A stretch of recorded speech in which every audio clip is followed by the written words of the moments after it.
అటు కీలకమైనటువంటి విశాఖ జిల్లాకు వస్తే అటు అన్ని రాజకీయ పార్టీల్లోనూ అటు వైసీపీ కానీ, టీడీపీ కానీ, జనసేన కానీ, బీజేపీ కానీ అన్ని రాజకీయ పార్టీల్లోనూ కూడా వివాదాలు ఉన్నటువంటి పరిస్థితి అయితే ఉంది. ముఖ్యంగా అటు వైసీపీని ఒకసారి పరిశీలించొద్దాం.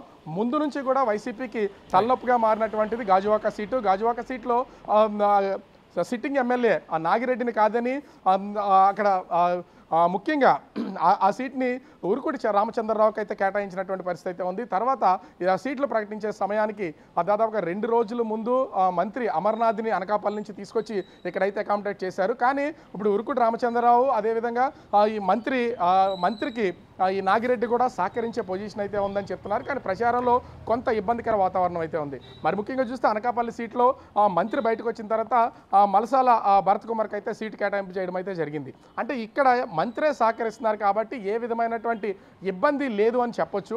ముఖ్యంగా చూస్తే ఇక అటు పాడేరు కానీ అరకు కానీ పాడేరు నియోజకవర్గానికి సంబంధించి సిట్టింగ్ ఎమ్మెల్యే భాగ్యలక్ష్మికి ఏ విధమైనటువంటి సీట్ కేటాయింపు, అదే విధంగా అరకు ఎమ్మెల్యే విశాఖ సౌత్ పరిస్థితి ఏంటి? వంశీకృష్ణ కేటాయిస్తారనే ప్రచారంతో అంటే విశాఖ సౌత్ తో పాటుగా అటు ముఖ్యంగా అరకులో ఉన్నటువంటి వాళ్ళకి, పాడేరులో ఉన్నటువంటి సిట్టింగ్ ఎమ్మెల్యేలకి పూర్తిగా సీట్లు నిరాకరించడంతో అక్కడ ఉన్నటువంటి ఆ కేడర్ కూడా సహకరించేది లేదని చెప్తున్నారు. ఇక అత్యంత కీలకమైంది ఇప్పటివరకు విశాఖ సిటీలో 4 సీట్లు టీడీపీ వైపు ఉన్నాయి. ఈసారి ఎట్లయినా సరే మళ్ళీ అటు వైసీపీకి వెళ్లకుండా విశాఖ సౌత్ని కూటమిలో భాగంగానే సీట్లు కేటాయింపు జరిగినా మళ్ళీ ఆ టీడీపీ కూటమి గెలుచుకోవాలనుకుంటున్నటువంటి విశాఖ సౌత్ సీటు ఇప్పుడు ఒక గందరగోళ వాతావరణంలో ఉందని చెప్పొచ్చు. ఎందుకంటే ఇంకా సీటు ప్రకటించకపోయినా పవన్ కళ్యాణ్ అక్కడ వంశీకృష్ణ శ్రీనివాస్ యాదవ్కి విశాఖ సౌత్ టికెట్ వస్తుందనే ఒక భావన అయితే ఉంది. దానిలో భాగంగానే ప్రచారం చేసుకుంటున్నారు. దీన్ని జీర్ణించుకోలేకపోతున్నటువంటి విశాఖ సౌత్ జనసేన నాయకులు ముఖ్యంగా సాదిక్ అంటే కార్పొరేటర్ సాదిక్, మూగి శ్రీనివాసు,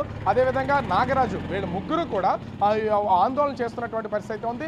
మొదటి రోజు నాగరాజుకి జనసేన అధిష్టానం నుంచి ఒక పిలుపు అయితే రావడంతో కొంత సైలెంట్ అయ్యారు. కానీ సాదిక్ అదేవిధంగా మూగి శ్రీనివాసు వీళ్ళిద్దరు కూడా 1 టౌన్ పరిధిలో ముఖ్యంగా సౌత్కి సంబంధించినటువంటి ఏరియాలో వంశీకృష్ణకి సంబంధించినటువంటి ఫోటోలు దగ్ధం చేస్తున్నారు. ఈ రోజైతే ఇంకొక అడుగు ముందుకేసి అటు పవన్ కళ్యాణ్కి నిజమైన జనసేన కార్యకర్తలు మేమంటూ కొంతమంది వంశీకృష్ణకి సంబంధించినటువంటి వ్యక్తులు రావడం, అదేవిధంగా సాదిక్ వైపు నుంచి కొంతమంది రావడం, ఇరువురు కూడా బాహాబాహి దిగి కొట్టుకున్నటువంటి పరిస్థితి అయితే ఉంది. సాదిక్ వర్గం కూడా ఒక మేకపోతుని, సాధు జంతువుగా ఉన్నటువంటి ఒక మేకపోతుని తీసుకొచ్చి ఆయన ఫోటో దానికి తగిలించి ఇది బలిపశువు లాంటిది, ఈ సీట్ని కోల్పోవాల్సి వస్తుంది, పవన్ కళ్యాణ్కి మేము విన్నవిస్తున్నాం, సీట్ని బలిపశువుని చేసి కోల్పోవద్దు, మేము కనుక వంశీకృష్ణ శ్రీనివాస్ యాదవ్కే సీట్ నిజంగా కేటాయిస్తే సహకరించే పరిస్థితి లేదు, ఇది వైసీపీకి వెళ్ళిపోతుంది అని వాళ్ళు కరాఖండిగా చెప్తున్నటువంటి పరిస్థితి అంట. అంటే ఈ సౌత్ సీటుకి సంబంధించి ఒక గందరగోళ వాతావరణమే ఉందని చెప్పుకోవచ్చు.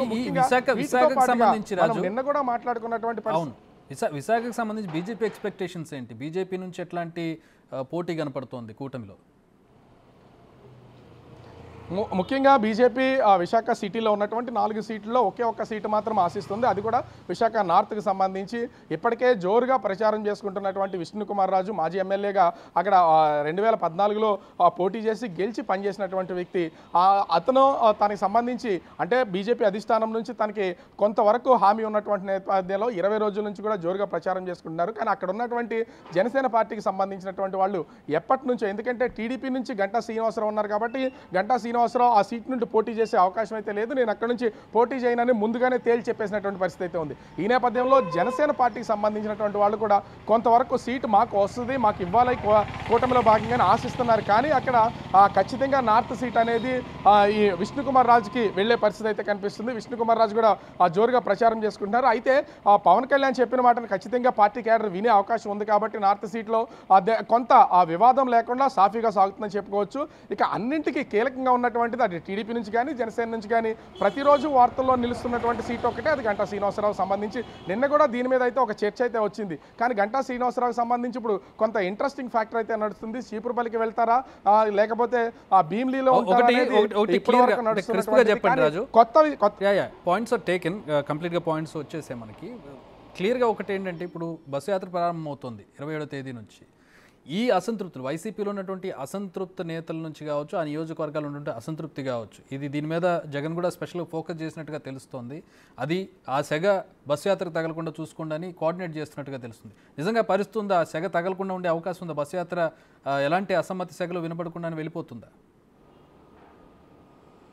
ఖచ్చితంగా అయితే చెప్పొచ్చు. ఇప్పటికే ఉత్తరాంధ్ర జిల్లాలకు సంబంధించినటువంటి కోఆర్డినేటర్ వైవి సుబ్బారెడ్డికి ఈ బాధ్యతలు అయితే అప్పగించడం అయితే జరిగింది. వైవి సుబ్బారెడ్డి కూడా పూర్తి స్థాయిలో ఎవరైతే అసమ్మతులు ఇప్పుడు మనం చెప్తున్నామో అసమ్మతి నేతల కింద ఉన్నారు, వాళ్ళ పార్టీకి సహకరించినట్టు అందరితో కూడా వరుసగా ఫోన్లో మాట్లాడుతున్నటువంటి పరిస్థితి అయితే ఉంది.